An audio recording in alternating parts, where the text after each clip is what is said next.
mixing batter in your brain.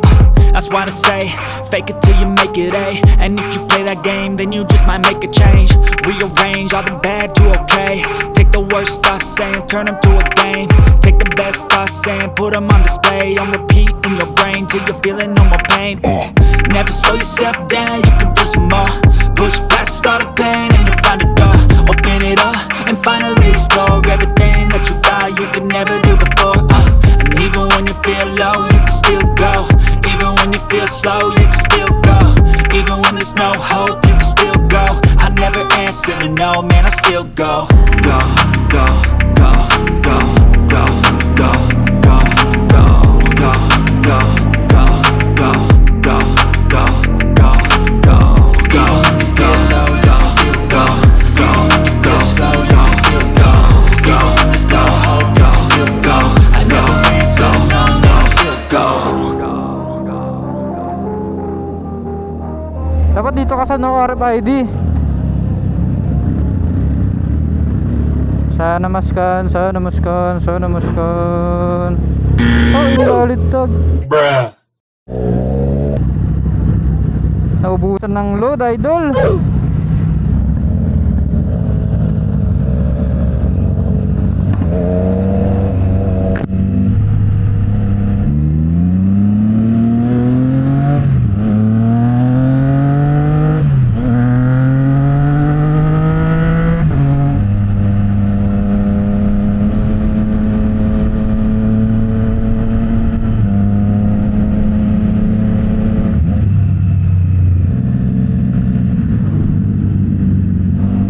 Di mapakali yung naka-Ducati. Gustong gusto na ma-overtake ko. Merong L3. Ayan na, binakbak na yung harap.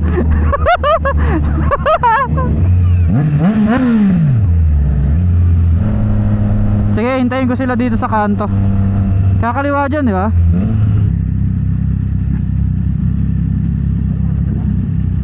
Dito.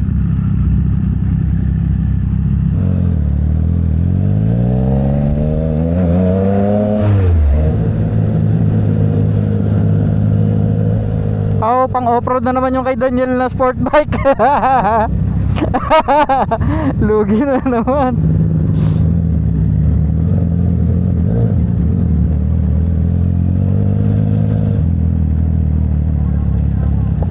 Up. Yung sketchy naman ng gravel. Na, nakakatakot dito ah.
Yun, mga boss idol, pinahiram sa atin ni Idol Nico tong kanyang bagong biling 2024 Honda CB650R.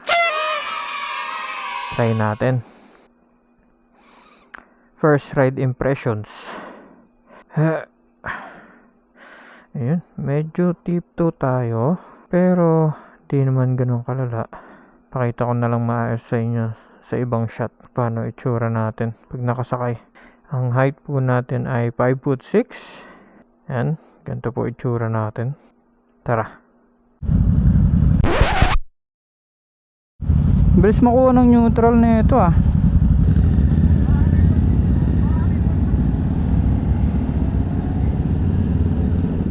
Yan, simulan natin yung review. Ito na lang ako dito, banayad lang ako dito. Hindi sa ating motor eh.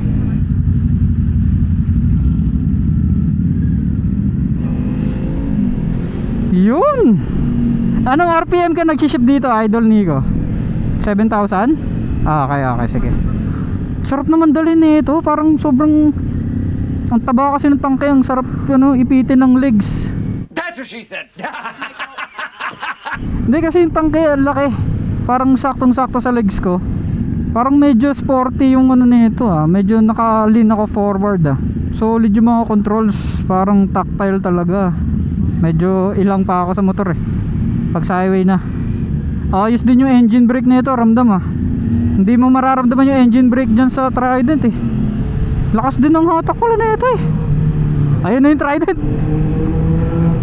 Woo! Smooth lang oh.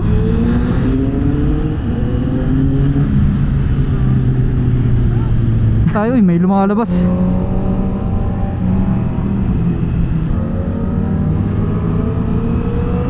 Ang sarap na itong banking.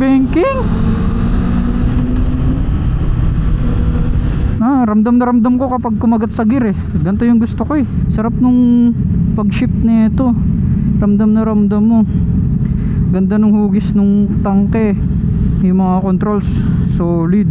Eto ba? Michelin ba to? Dunlop.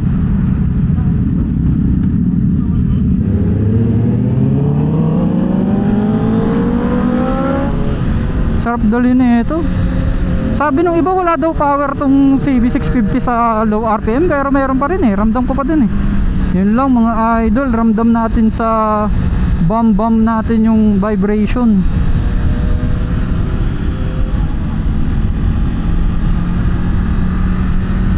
Ramdam na ramdam ko yung engine braking compared sa Trident.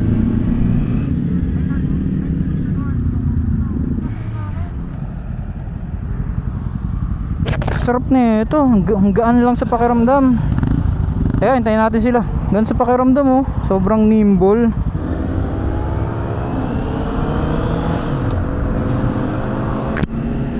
Sige Daniel, una ka.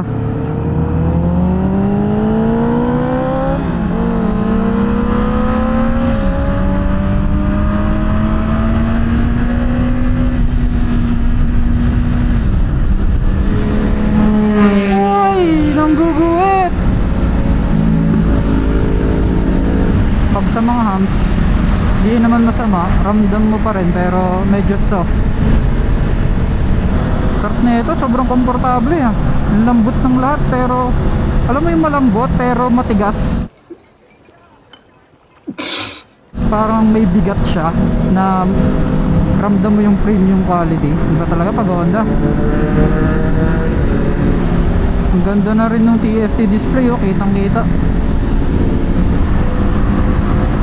Kayang iliko. Woohoo! Sarap. Ganda niya.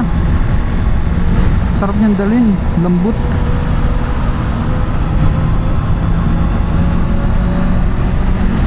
Sobrang igaan niyang ilin no. Pag gusto mong kumanan, ilin mo lang ng konti. Ayos. 6 gear, tingnan natin. 6 gear cruising.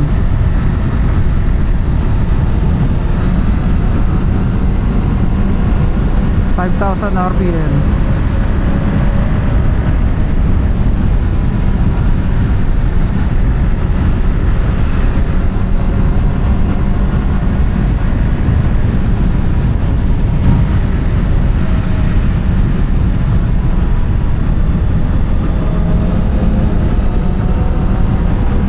Sarap nito. Lambot lang ng ano. Isang gaan dalhin.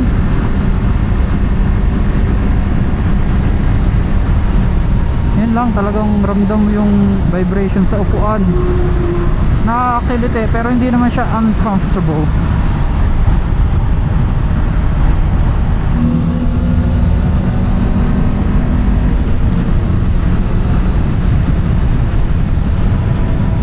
Sarap nito, Idol Nico.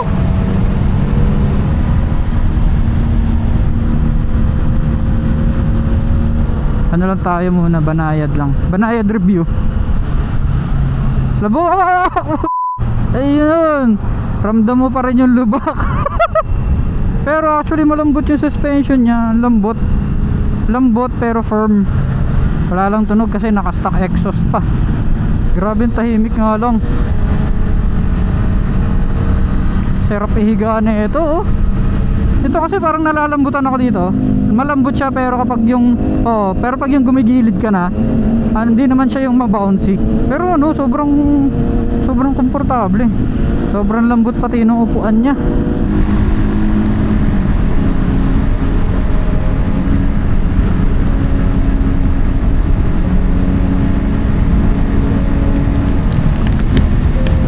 Sakit sa balat?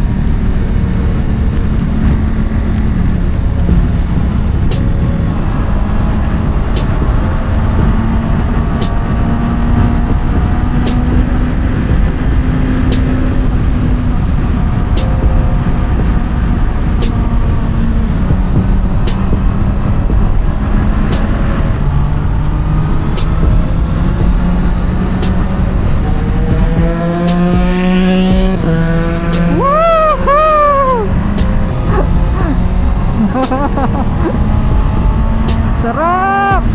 Upshift, let's go! Woo!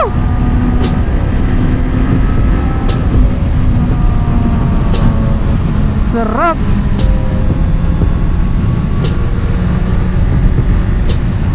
Gusto nyo, dito na tayo tumigil?